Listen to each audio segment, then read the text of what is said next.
में। दोस्तों मैं तो ये कह रही हूँ दोस्तों कि जब यूथ इतना इस चीज की ओर अग्रसर है, ठीक है, और फिर उनकी शादियां भी हो जाती है और शादियां होने के बाद में उनके बच्चे भी हो जाते हैं, ठीक है, तो ना तो फिर वो शादियां ही मत करो भाई, किसी की लड़कियों को क्यों दुख दो आगे। फिर वही घर में क्लेश होगा, घरेलू हिंसा को जन्म मिलेगा, पर्सनल रिलेशन खराब होंगे, बच्चों के सामने सब चीजें होगी, लड़ाई झगड़े होगी, तो वो टेंशन की शिकार होगी। दोस्तों इसमें केवल सरकार को सकारात्मक कदम उठाने की जरूरत नहीं है, हम सब भारत के नागरिकों को एक संज्ञान में लेने की जरूरत है कि आज के टाइम में आबादी बढ़ रही है और यूथ इतना इस चीज को लेकर एडिक्टेबल है। दोस्तों क्या आपको पता है दोस्तों 50 से 60% टैक्स लगता है जो भी तंबाकू वगैरह होते हैं या फिर जो स्मोकिंग वगैरह के जो भी सब्सटेंस होते हैं उनके ऊपर 50 से 60% टैक्स लगता है और 28% जीएसटी लगती है। गुड सर्विस टैक्स 28% लगती है और टैक्स जो होता है वो डायरेक्ट होता है और जीएसटी आपकी जो इनडायरेक्ट वगैरह दी जाती है होती है। और यहाँ तक कि 12 से 18% जो जीएसटी होती है वो आपकी स्टेशनरी सामान के ऊपर लगाई जाती है। स्टेशनरी सामान में आपका pen, pencil, rubber, copy, notebook ये सब आ जाता है। अब ये देख लीजिए दोस्तों, कहीं ना कहीं स्ट्रेस का ये भी कारण है गरीब आदमियों के लिए कि भाई जब जो बेसिक नीड्स है आपकी स्टेशनरी है, पेन है, पेंसिल, कॉपी वगैरह उनके ऊपर भी होगा। और ये सारा का सारा जो पैसा होता है टैक्स का, ये गवर्नमेंट संचित निधि में जमा करती है जिसको कंसोलिडेटेड फंड बोलते हैं। आर्टिकल 266 के अनुसार ये सारा पैसा वहाँ पे जमा होता है और गवर्नमेंट इस पैसों का यूज वहाँ पे करती है, जैसे कि गवर्नमेंट हॉस्पिटल हो गए या फिर कोई भी गवर्नमेंट स्कीम होगी। मतलब कहने का ये है कि पब्लिक वेलफेयर में इस पैसों को लगाती है गवर्नमेंट। ठीक है दोस्तों, अब आप सब ये देख लो, आप लोग स्मोकिंग करोगे, ठीक है, या मैं करूँगी, कोई भी गर्ल्स करेगी, कोई भी यूथ करेगा या बुजुर्ग करेगा, कोई भी करेगा, तो क्या होगा कि जब लगातार करेंगे उस पर लिखा भी रहता है it is danger for health, injurious for health, ठीक है, सब लिखा रहता है, तो वार्निंग लिखी रहती है। आपकी जो भी ड्रिंकेबल होते हैं या फिर जो भी आपके स्मोकिंग सब्सटेंस वगैरह होते हैं उनकी सब पे लिखा रहता है, सब अच्छे से चेतावनी होती है और चेतावनी उस पर लिखी रहती है कि हमारी हेल्थ के लिए इतना खतरनाक है, इससे कैंसर होता है। फिर भी हम लोग लगातार उसको सेवन करते हैं। लगातार सेवन करने के बाद कुछ केस तो बनते ही है, डेफिनेटली बनेंगे, कैंसर तो होगा ही। अब कैंसर होगा तो उसका ट्रीटमेंट करने के लिए आप अगर प्राइवेट हॉस्पिटल में जाओगे तो वहाँ पे उसका ट्रीटमेंट बहुत महंगा है, इसलिए आम पब्लिक कहाँ जाएगी? आम पब्लिक जाएगी गवर्नमेंट हॉस्पिटल में।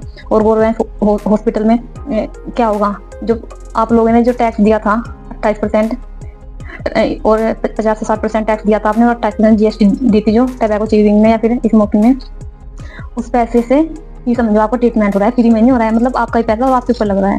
ठीक है, तो आप क्या कर सकते हैं, हम इस चीज को छोड़ दो और क्या था। और उसमें भी इतने नखरे रहते हैं हम लोगों के कि भाई ये दवाई बाहर से है, ये वहां से लेनी है, ये वहां से लेनी है, उसमें भी सही तरीके से वो पेशेंट के साथ में ट्रीट नहीं कर पाते सही तरीके से। ठीक है दोस्तों, एक और दूसरा एक और भी है दोस्तों, भारत में 1985 से एनडीपीएस एक्ट लागू है। ठीक है, इसमें क्या होता है, NDPS narcotic drug psychotropic substance, इसके अंतर्गत जितने भी गवर्नमेंट स्कीम लाती है या फिर इसके अंतर्गत डायरेक्टली होता है कि जितने भी एडिक्टेबल सब्सटेंस होते हैं, इसमें क्या होता है एनडीपीएस में कि कोई भी पब्लिक में, चाहे वो मेडिकल स्टोर वाला हो, चाहे वो गवर्नमेंट हॉस्पिटल हो या प्राइवेट हॉस्पिटल हो, उसमें आप लोग जितनी भी नशीली दवाएं हैं उनका प्रोडक्शन नहीं कर सकते, मतलब ना तो खरीद सकते उनको, ना बेच सकते, उनके ऊपर रोक है। उनकी जो भी ड्रिंकेबल टैबलेट या कैप्सूल या फिर इंजेक्शन होते हैं, ड्रग्स वगैरह जो ली जाती है, हैबिचुअल हो जाते हैं जो, फिर डायरेक्टली इंजेक्शन से इंजेक्ट करते हैं अपनी बॉडी में, तो उसके ऊपर उनकी तस्करी एक बिल्कुल बंद है, इसमें तस्करी नहीं कर सकता कोई भी। अगर कोई भी इसमें आम आदमी या फिर कोई भी हेल्थ इंश्योरेंस या कोई भी मतलब इसमें पाया गया तस्करी करता हुआ ड्रग्स की, तो उसको बहुत भारी जुर्माना देना होता है एनडीपीएस के अनुसार, 1985 के एक्ट के अनुसार। और दोस्तों इसके समाधान क्या हो सकते हैं? दोस्तों समाधान तो ये हो सकता है कि जागरूकता होगी, जितनी ज्यादा जागरूकता होगी दोस्तों इतना ही अच्छा रहेगा। और एजुकेशन का लेवल हमें बढ़ाना पड़ेगा, गवर्नमेंट को एजुकेशन का लेवल बढ़ाना पड़ेगा। और मैं ये नहीं कहती कि गवर्नमेंट मतलब इस चीज को लेकर काम नहीं करती है, गवर्नमेंट भी काफी स्कीम भी चलाती है। और एक और तो गवर्नमेंट स्कीम चलाती है, दूसरी ओर मैंने आपको बताया कि इतना टैक्स कलेक्ट करती है और फिर वो कंसोलिडेटेड फंड में जाके जमा भी होता है, फिर वो उसका ट्रीटमेंट, मतलब पैसा भी वो हमारा ही है, ट्रीटमेंट भी हमारी है। तो सोचना आपको है कि आपको नशा करना है या छोड़ना है, वो आपके हाथ में है दोस्तों। एक तो एजुकेशन का लेवल जितना ऊपर रहेगा तो इतना ही थोड़ा इन चीजों से बचा जा सकता है। दूसरा जागरूकता, तीसरा अभियान ऐसे चला दो कि जिस घर में भी हो कोई कॉन्टैक्ट नंबर वगैरह तो ऑलरेडी गवर्नमेंट ने दे रखा है कॉल करने के लिए, या फिर पुनर्वास में एडमिट करा सकते हैं। पुनर्वास वहाँ पे एक ऐसी थेरेपी होती है जहाँ पे दोबारा से उसका रिकंस्ट्रक्शन ही होता है, मतलब 5-6 महीने तक वहाँ पे रखा जाता है उसको, फिर प्रॉपरली उसको थेरेपी दी जाती है, उसका ट्रीटमेंट चलता है। और वहाँ पे जो बड़े बड़े स्पेशलिस्ट होते हैं, वो विशेषज्ञ बोलते हैं जिनको, वो वहाँ पे उनको एडवाइज करते हैं दोस्तों। सख्त कानून होना चाहिए दोस्तों, और उनका पालन होना चाहिए। और जो भी नशीले पदार्थ बेचता है दोस्तों, या फिर जो भी इनकी तस्करी करता है दोस्तों, उसके ऊपर कड़ी सजा होनी चाहिए दोस्तों।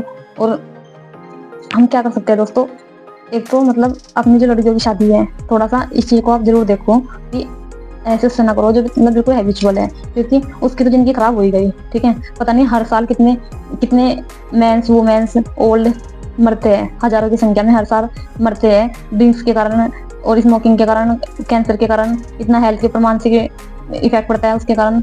हर साल पता नहीं कितने कितनी मांगों को सिंदूर उजड़ता है दोस्तों, और कितनी बहनों के भाई जाते हैं दोस्तों, और कितने माँ के बेटे जाते हैं दोस्तों, और कितने पिता के लाल जाते हैं दोस्तों। हर साल पता नहीं कितने लोग मरते हैं दोस्तों।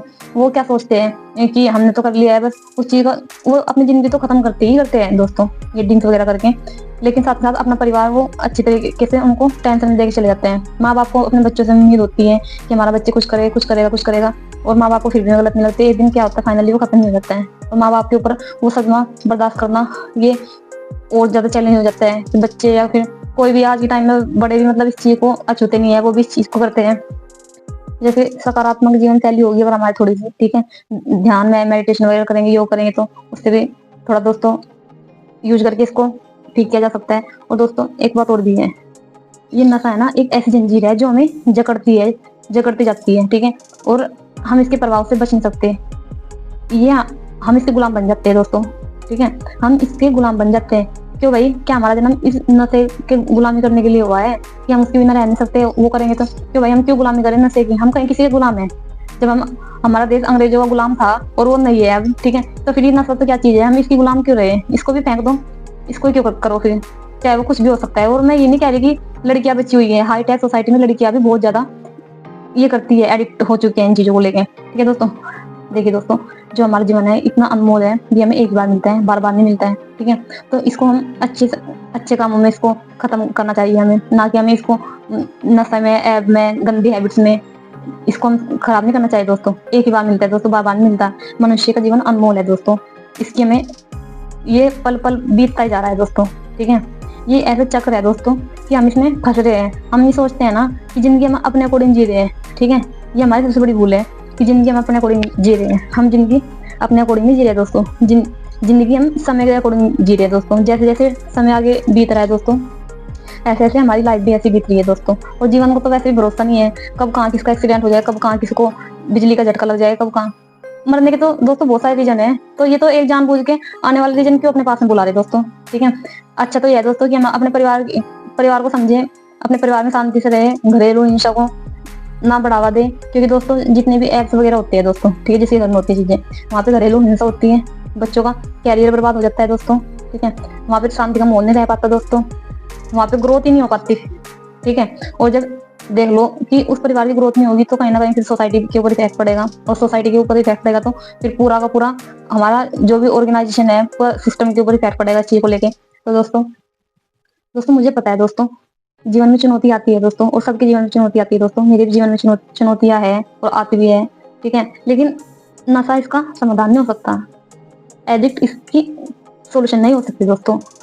दोस्तों जीवन एक चुनौती भी है दोस्तों, अगर हम इसका सामना करेंगे ना डट के, तो वो कहीं ना कहीं ठीक हो जाएगी चीजें। ठीक है, वो चीज हो जाएगी ठीक अगर हम ट्राई करेंगे। लेकिन अगर हम लगातार एडिट करेंगे, स्टार्टिंग में भाई थोड़ी सी हमने स्मोकिंग कर ली, थोड़ा सा टबैको चीविंग कर लिया, टेंशन कभी खत्म नहीं हुई दोस्तों, इंसान खत्म हो जाएगा, टेंशन कभी खत्म नहीं हो पाती दोस्तों। क्योंकि जीवन हमारा अनमोल है, इसे बचा के रखिए, अपने परिवार के लिए बचा के रखिए, अपने दोस्तों के लिए बचा के रखिए दोस्तों, और जो आपके काम आते हैं सुख दुख में दोस्तों, उनके लिए बचा के रखिए दोस्तों। जय हिंद दोस्तों, नमस्कार, थैंक यू।